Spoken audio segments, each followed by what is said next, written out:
Hello friends, இன்றைக்கி வீடியோவில் வந்து நான் கடப்பா செய்தி எப்படின்னு பார்க்கலாம் வாங்க. அது நான் ரொம்ப நாளாக போடலான்னு நினச்சிக்கிட்டு இருந்தேன். ஆனால் எனக்கு இப்போ தான் டைம் கிடச்சதுனால சரி செய்யலான்னு சொல்லிட்டு இன்றைக்கி நான் ரெடி பண்ணியிருக்கேன். இதுக்கு வந்து வெங்காயம் வந்து ஒரு 100 கிராம்னா தக்காளி ஒரு 150 கிராம் அந்த அளவுக்கு நம்ம கணக்கு சேர்த்துக்கணும். பச்சை மிளகா வந்து கொஞ்சம் கூட அதிகமாகவே சேர்க்குற மாதிரி தான் இருக்கும். காரம் கொஞ்சம் அதிகமாக இருந்தால் தான் நல்லாயிருக்கும். அதுக்கு வந்து காஞ்ச மிளகா கிடையாது, பச்சை மிளகா தான் சேர்க்கணும். அப்புறம் பூண்டு வந்து ஒரு 4-5 பல், அப்புறம் கருவேப்பிலை, மல்லி, சோம்பு, பெருஞ்சீரகம்னு சொல்லுவோம் இல்லையா, அது இதெல்லாம் வந்து நம்ம எடுத்து ரெடி பண்ணி வச்சுட்டேன். நான் முன்னாடி இது காட்டுறது மறந்துட்டேன், அதனால் நான் இப்போ வந்து இதெல்லாம் காமிச்சிட்ருக்கேன். இப்போ வானல் வச்சு எண்ணெய் வந்து காஞ்சிட்ருக்கு. முதல்ல வந்து நம்ம இந்த மாதிரி வெங்காயம், பச்சை மிளகா அது ரெண்டுத்தை மட்டும் போட்டு நல்லா வதக்கணும். இதை நல்லா வதக்கிட்டு இது வந்து சட்னிக்கு வதக்கிற மாரி வதக்கக்கூடாது, கொஞ்சம் அதை விட கம்மி முன்னாடியே எடுத்துடலாம். ஏன்னா நம்ம திரும்ப அதை அரைச்சி தாளிக்கணும். கடப்பாங்கிறது தாளித்து செய்கிற முறை, அதனால் நம்ம அது சட்னி மாரி கிடையாது. அதனால் இதை வதக்கி இந்த மாதிரி நம்ம எடுத்து ரெடி பண்ணிட்டு தான் திரும்ப ஒரு தடவை தாளிக்கணும். அது எப்படின்னு பார்க்கலாம் வாங்க. இதுக்கு தேவையானது பொட்டுக்கல்லையும் உண்டு, நான் அதை எடுத்து வைக்க மறந்துட்டேன். அதை நான் அப்புறம் வந்து நடுவில் காமிச்சிருப்பேன், எதுக்கும் சொல்லாமேன்னு சொல்லிட்டு நான் அதை இப்போ சொன்னேன். இப்போ வெங்காயம் நல்லா ஓரளவு பாதிக்கிட்ட வதங்கிடுச்சு. இப்போ கொஞ்சம் எண்ணெய் சேர்த்துக்கிட்டு நம்ம அடுத்து தக்காளியை சேர்த்துக்கலாம். தக்காளியும் சேர்த்து நம்ம நல்லா அதையும் ரொம்பவே அந்த மாதிரி வதங்க விட தேவை கிடையாது. அதை வந்து நம்ம பாதி இதில் எடுத்துடலாம், பாதி வதங்கினாலே போதும். இப்போ தக்காளி சேர்த்துட்டேன், இதை நல்லா வதக்கி விட வேண்டியதுதான். அப்புறம் நம்ம இந்த மாதிரி கடப்பா செய்து வந்து இப்போ நான் பொட்டுக்கல்லை வந்து இதிலே தான் சேர்த்து செய்யலாம், அதாவது அரைச்சி தாளிச்சிடலாம் அப்படின்ட்டு இருக்கேன். இல்லை இன்னொரு முறையும் சேர்க்கலாம். அதாவது பொட்டுக்கல்லை வந்து நம்ம மிக்சியில் பவுட்ரு மாதிரி ஆக்கிட்டு சளிச்சு வச்சுக்கிட்டோம், நம்ம மாவு மாதிரி கரைச்சி கூட ஊற்றிக்கலாம். அது ஒரு டேஸ்ட்டு, அது டேஸ்ட்டு இன்னுமே நல்லாயிருக்கும். நான் இப்போ கொஞ்சம் டைமுக்கு சீக்கிரம் செய்யலாம், கொஞ்சம் வேலை இருக்குன்றதுனால இந்த மாதிரி செஞ்சுருக்கேன். அந்த மாதிரி செய்யும்போது இன்னுமே டேஸ்ட் நல்லாயிருக்கும். அப்புறம் தக்காளியும் கூட நம்ம அதுமாரி வதக்காமல் அதுவுமே நம்ம சும்மா வானலில் வந்து எண்ணெயை ஊற்றி, அதை எண்ணெய் தண்ணியை ஊற்றிட்டு தக்காளி நல்லா கழுவிட்டு திருப்பி வச்சுட்டு அப்படி மூடிட்டோம்னா ஒரு செகண்டில் வெந்துடும். அதை எடுத்து தோலெல்லாம் உரித்து எடுத்துட்டு நம்ம அந்த தக்காளி வெந்ததை மட்டுமே கரைச்சி நம்ம, அதாவது மிக்சியில் அடிக்காமல் கையாலே நல்லா பிசைஞ்சு விட்டு செய்கிற முறையும் ஒன்று முறை இருக்குது. அதுமாதிரி செஞ்சால் இன்னுமே டேஸ்ட் நல்லாயிருக்கும். எங்கள் அம்மாலாம் செய்யும்போது அப்படி தான் செய்வாங்க. நான் வந்து கொஞ்சம் வேலை இருக்குது, டைமுக்கு செய்யலாமேன்ட்டு கொஞ்சம் அதனால் இப்படி செஞ்சுருக்கேன் சுருக்கமாக. அது மாதிரி செய்யும்போது நான் இன்னொரு வீடியோ போடுறேன். இப்போது வந்து வெங்காயம்லாம் வதக்கி நான் எடுத்து வச்சிட்டேன், எல்லாம் ஆறிட்டுருக்கு. இப்போது வந்து இப்போ இதெல்லாம் எடுத்து மிக்சியில் போட்டு அரைச்சி எடுத்தாச்சு.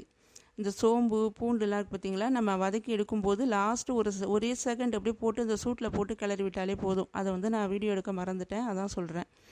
அதை வந்து லைட்டாக வதக்கி விட்டு எடுத்துகிட்டு இப்போ நான் விழுது அரைச்சி எடுத்து வச்சிட்டேன். இப்போ எண்ணெய் வானலில் வச்சு அது காஞ்சிடுச்சு. இப்போ கடுகு மட்டும்தான் நம்ம தாளிக்க போகிறோம், கருவேப்பிலை போட போகிறோம், மல்லி வந்து லாஸ்ட்டு சேர்த்துக்கலான்ட்டு.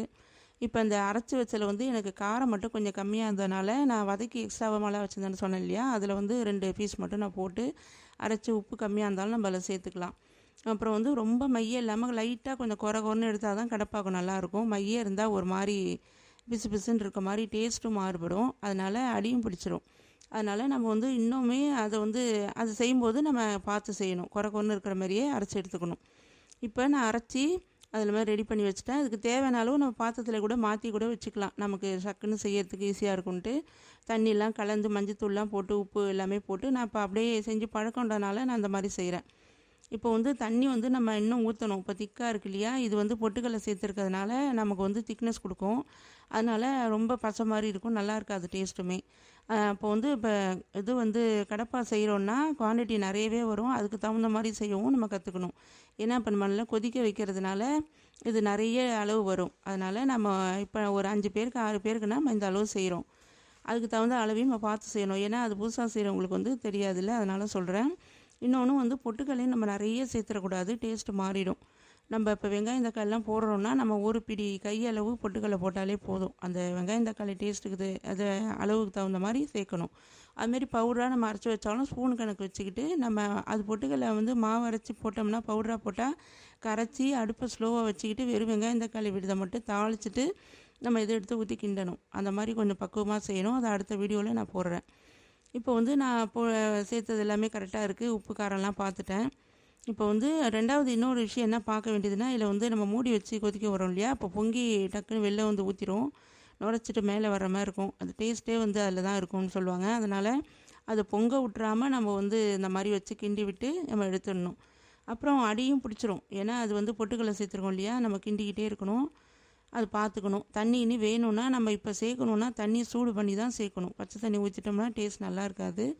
அப்படி வேணும்னா நம்ம தண்ணியை பக்கத்தில் அடுப்புலையோ இல்லை இது இறக்கிட்டு அப்புறம் வச்சுட்டாவது நம்ம தண்ணி சூடு பண்ணி தான் சேர்க்கணும். வச்ச தண்ணி ஊற்றிடக்கூடாது. வேணும்னா முன்னாடியே ஊற்றிக்கணும். அளவு நமக்கு சரி வரலைன்னா அந்த மாதிரி தான் நம்ம ஃபாலோ பண்ணணும். இப்போ கடப்பா ரெடி ஆகிடுச்சு. நான் இட்லி தான் எங்கள் வீட்டில் செஞ்சுருக்கேன். சாப்பிட வேண்டியதுதான். அப்புறம் அந்த கடப்பா நம்ம சாப்பிடும்போது நம்ம இட்லிக்கு மேலே ஊற்றி சாப்பிடுவோம் இல்லையா, அந்த மாதிரி ஊற்றி சாப்பிடும்போது டேஸ்ட் ரொம்பவே நல்லாயிருக்கும். எங்கள் வீட்டில் இது எப்போவுமே செய்கிற டிஷ் தான். அது எங்கள் அம்மா வீட்டில் அடிக்கடி செய்வோம். எங்கள் அம்மா ரொம்பவே நல்லா செய்வாங்க. இப்போது அது கடப்பா தான் ஊற்றி சாப்பிட்டோம். அதுவும் அது மேலே அந்த மாதிரி ஊற்றி ஊற வச்சு சாப்பிடும்போது ரொம்பவே டேஸ்ட் நல்லாயிருக்கும்.